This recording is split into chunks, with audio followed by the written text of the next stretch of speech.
Bismillahirrahmanirrahim. Tingkatan pertama marah, dan ini marah yang paling elegan, disebutkan namanya kurhun. Ini marah tingkat yang paling elegan. Orang yang bisa melakukan marah ini orang marah yang sangat simpatik. Kurhun itu gimana?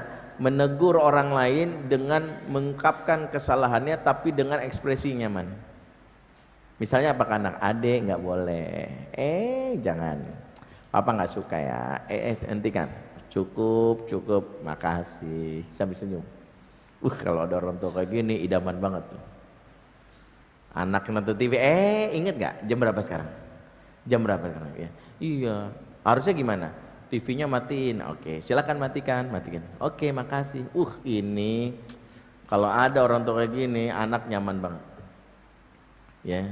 Nah itu biasanya kalau kita guru-guru TK tuh kayak gitu, kurhun. Ya. Nah kalau saya tanya, bisa nggak kayak gini Bang? Susah Ustaz. Bawaannya udah mau gaplok aja kan.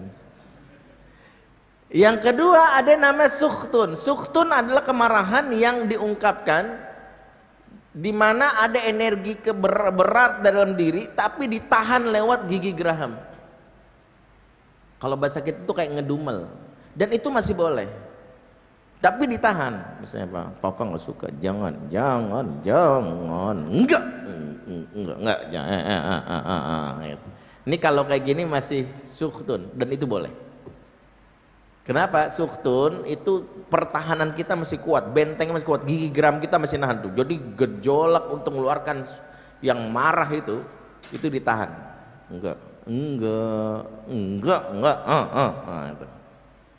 Kurhun elegan, senyum. Sukhtun mulai nampak ekspresinya tapi masih keluar. Sukhtun.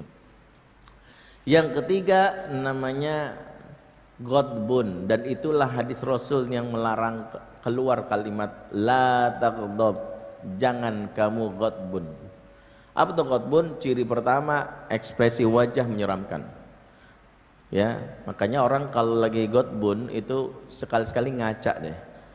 Itu nggak bakalan dia mau fotonya diupload di selfie-nya, nggak ada. Dia sekali-sekali selfie gitu kalau lagi marah kayak gitu, dia sendiri nggak nyaman. Yang kedua, wajahnya menyeramkan. Berikutnya, desibel suara selalu meninggi, kamu. Dan yang paling fatal yang ketiga, pasti disertai dengan kekerasan fisik, entah mungkin mukul, gampar atau nyubit. Jadi memang ghadbun itu yang merusak.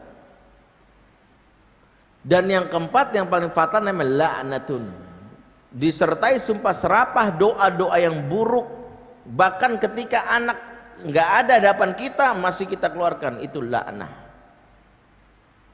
Maka dari tahapan 4 marah ini, kurhun dan sukhtun itu masih boleh dan itu wajib, karena kita nggak boleh membiarkan anak dalam keadaan kesalahan yang fatal.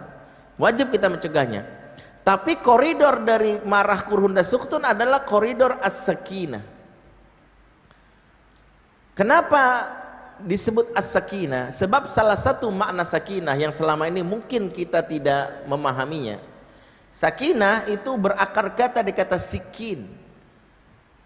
Sakinah akar kata sikin. Apa makna sikin? Pisau. Dan itu disebutkan makna sikin ada dalam surat Yusuf ayat 31. Ketika menceritakan wanita-wanita yang terpesona, khususnya Zulaikha, dengan ketampanan Yusuf. Dan Yusuf memang manusia yang super tampan.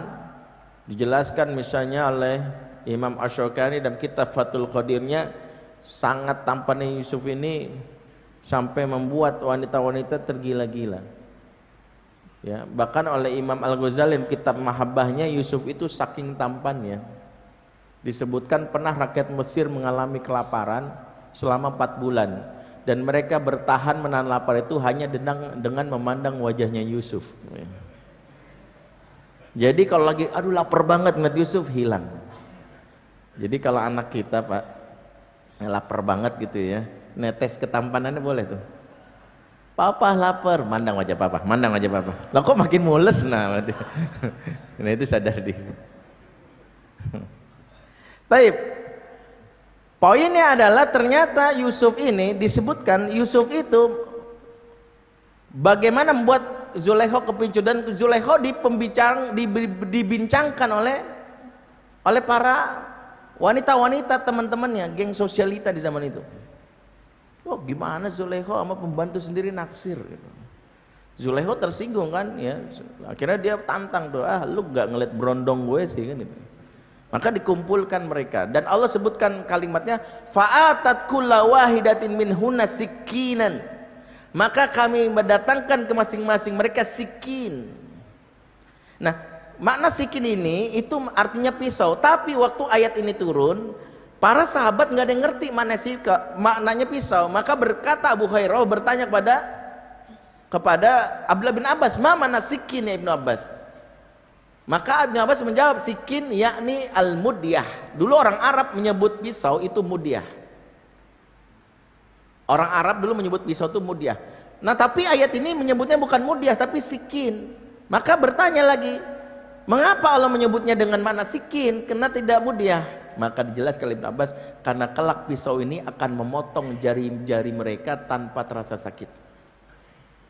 Jadi sikin artinya alat potong yang tidak menimbulkan luka. Maka dalam konteks jadi kan nanti wanita itu sampai motong jari jemarinya, itu sampai putus pun mereka nggak ngerasa, saking memandang wajah Yusuf itu. Tapi yang mau kita bahas dari kata sakinah muncul sikin itu, maka kita tahu adalah makna sakinah itu alat potong yang tidak menimbulkan luka, khususnya luka batin. Maka keluarga yang terjaga sakinah, maka dia bukan berarti nggak boleh marah. Dia boleh, tapi dia harus jaga jangan sampai menimbulkan trauma atau luka batin. Karena ketika ada trauma atau luka batin, disitulah hilang sakinah di dalam rumah. Inna ad-dina 'indallahil Islam.